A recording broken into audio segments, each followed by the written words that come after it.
Chelsea. And I'm George. Welcome to our channel. Please like, share, And subscribe!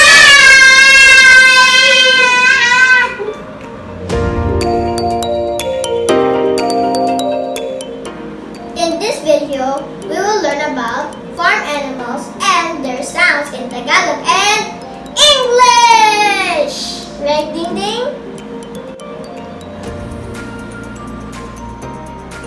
Number 1 is chicken. In Tagalog is manok. Manok. Ding, what's the sound of the chicken?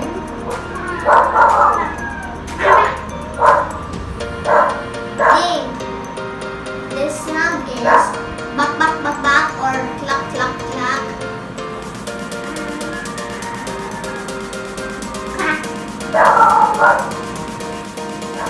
Hello, chicken.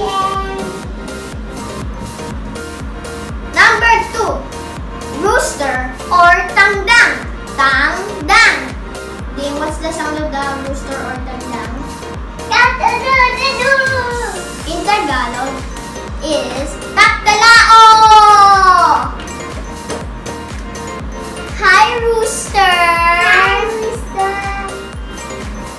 Number 3, cow or baka. Baka. Ding, what's the sound of the baka or cow? Moo.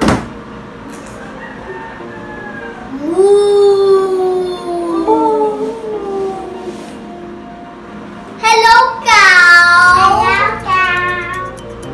Number 4, frog or palaka. Palaka. Ding, what's the sound of the palaka? In Tagalog is koka, koka, koka, koka.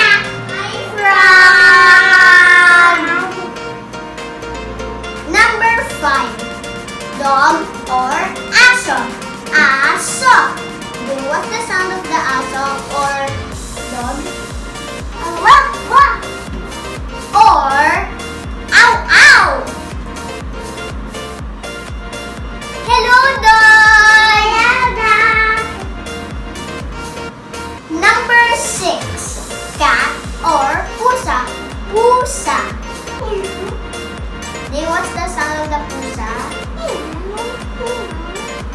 Meow, meow. Ang cute, cute, cute, cute. Ang little cat. Number 7, horse or kabayo. Kabayo. Then what's the sound of the horse? Neigh.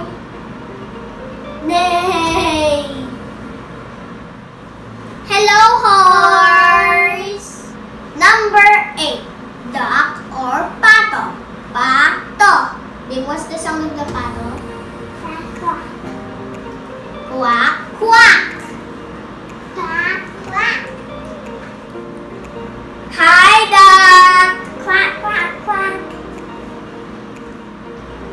Number 9, goat or kambing. Kambing.